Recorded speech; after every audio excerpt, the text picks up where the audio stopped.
संसद में भले ही तमाम जरूरी कामकाज अटके हों, लेकिन हंगामे की ये तस्वीरें बता रही हैं कि विपक्ष फिलहाल सरकार को बख्शने के मूड में नहीं है।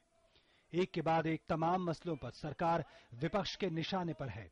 आज जिस मसले पर राज्यसभा और लोकसभा में जमकर हंगामा हुआ, उनमें अलग तेलंगाना के विरोध के अलावा रॉबर्ट वाड्रा के भूमि सौदों में हुई कथित अनियमितता का मामला भी था। इन भूमि सौदों की जांच की मांग कर रही बीजेपी के सदस्यों ने लोकसभा और राज्यसभा दोनों में जमकर हंगामा किया। दोनों सदनों में हंगामे के कारण कामकाज ठप हो गया। लोकसभा पहले 12 बजे, फिर 2 बजे, फिर 4 बजे और फिर कल तक के लिए स्थगित कर दी गई।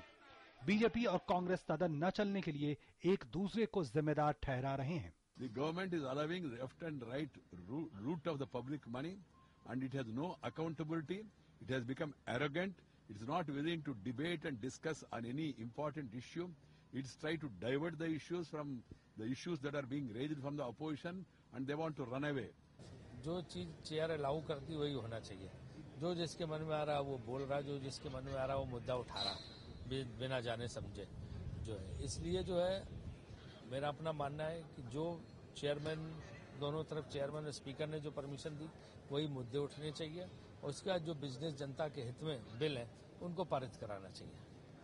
सर क्या क्योंकि 4-5 दिन बर्बाद हो गए इसी काम में। राज्यसभा में भी जमीन सौदे को लेकर हंगामा हुआ। बीजेपी सांसदों के हंगामे के बीच राज्यसभा के सभापति हामिद अंसारी ने वाड्रा मामले पर चर्चा कराने से इनकार कर दिया। उन्होंने नाराजगी जताते हुए कहा कि राज्यसभा में किसी कानून पर अमल नहीं हो रहा और सदन अराजक तत्वों का संघ हो गया है। बैठ जाइए, आप बैठ जाइए।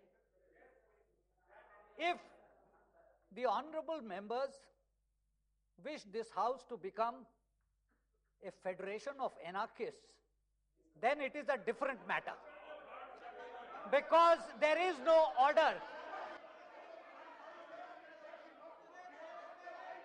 इस टिप्पणी पर बीजेपी भड़क गई और बयान वापस लेने की मांग की। This word anarchist has been on several occasions in legislative bodies held to be unparliamentary even in relation to a member. And to describe the whole house as a federation of anarchists may not be fair. I therefore urge you to kindly reconsider it, and the use of this word to describe the house should be withdrawn rather than re-emphasized. बाद में उपसभापति पीजे कुरियन ने भरोसा दिया कि वे इस मामले पर विचार करेंगे, तब जाकर राज्यसभा में कार्रवाई चली। कुल मिलाकर संसद में जरूरी कामकाज अटके हुए हैं और सत्ता और विपक्ष के बीच सहमति न बनने से रोज ही हंगामा हो रहा है। इससे न केवल जनता का पैसा बर्बाद हो रहा है, बल्कि जरूरी बिल भी लटक रहे हैं। Bureau report, DD news.